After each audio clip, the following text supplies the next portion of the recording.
Fala galera, Júnior Petrolini, arquiteto. Hoje nós vamos falar sobre pintura. Tá tudo certo na parede? Vamos pintar. Semana passada a gente falou quando acontecem as bolhas, quando a tinta está destacando, enfim, tá tudo nos destaques ali. Hoje nós vamos falar de uma pintura de uma maneira geral, pintura externa e pintura interna. Qual que é a primeira pergunta que o pessoal faz? Qual a cor que eu vou usar? Antes disso nós temos que resolver uma outra questão, qual material eu vou usar? Que é muito importante isso. Então vamos lá, parte externa. Duas opções basicamente, ou a gente usa algum tipo de revestimento, pode ser uma textura cristal, uma textura de rolo, uma textura com desempenadeira, que é aquela toda riscadinha, que tem o nome de grafiato, grafine, enfim, depende um pouco do tamanho da pedra, profundidade e tal, tem algumas variáveis aí. O cristal tem com brilho e sem brilho, eu particularmente gosto do cristal sem o brilho, acho mais sofisticado, tá ok? Ou a outra opção para a área externa seria uma tinta acrílica, só que aí o reboco tem que estar bem legal, bem bonito, porque assim, ela não tem espessura, né? Um cristal a gente já consegue uma espessurinha ali dos seus 2, 3 milímetros, ele dá uma disfarçada em algumas imperfeições e fica com um acabamento mais rústico, eu acho mais legal. Mas o principal da textura é que ela cria uma película, né? Uma camada dos seus 2, 3 milímetros, vamos dizer assim, que protege ainda mais essa parede. Uma dica muito importante quando for usar algum tipo de revestimento, de cristal, grafiato, textura, enfim, use como fundo o fundo emborrachado. Então, antes de aplicar essa textura, use algum produto emborrachado para garantir a impermeabilidade. Por quê? Porque entre um grãozinho e outro, tá, desse material, desse revestimento, a água pode aos pouquinhos ir penetrando e às vezes as pessoas acham que como eu passei esse cristal, eu não preciso passar nada no fundo, porque já cria uma proteção. Não, cria uma proteção, porém entre uma pedrinha e outra, a água vai passando ali. Então, fundo emborrachado é muito importante para envelopar essa parede, tá ok?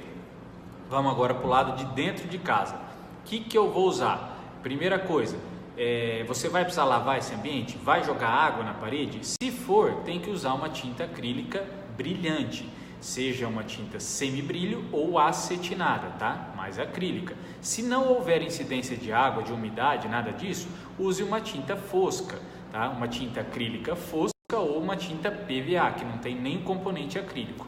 Agora vamos com atenção nesse ponto. Qual a vantagem e desvantagem de cada uma na questão estética? Toda tinta que for fosca, PVA fosca ou acrílica fosca, ela não mostra as ondulações da parede, ela disfarça bem. Porém, se você usar uma tinta acrílica acetinada, que tem um leve brilho, ou uma tinta acrílica semibrilho, que ela é bem brilhante, elas vão chamar muita atenção para a ondulação do reboco, que se a sua parede antigamente era fosca, você não via nada. Aí de repente você passa aquilo, as pessoas chegam até a culpar o pintor, acham que ele estragou a parede. Ele só aplicou uma tinta que tem brilho e aí ela está refletindo a luz e com isso ela mostra, chama muita atenção para essas ondulações. Com relação às cores, eu recomendo na área externa tom médio, tá? Porque não encarde muito e tal, e também não sendo escura ela não retém calor e evita um desbotamento excessivo. Se for cor escura ela desbota. Então a cor média para áreas externas ela é bem encaixada aí, porque ela não encarde, né? Ela evita, ela disfarça um pouco a sujeira, mas também não é escura a ponto de reter o calor e desbotar muito rápido. Já para áreas internas é muito relativo isso, depende muito de gosto. Minha sugestão, primeira análise, veja a cor do piso, veja a cor de mobiliário fixo, às vezes tem uma estante, um armário, veja a cor dos móveis também que vão estar ali, um sofá, uma cor de sofá, para que haja uma harmonia entre tudo isso, tá?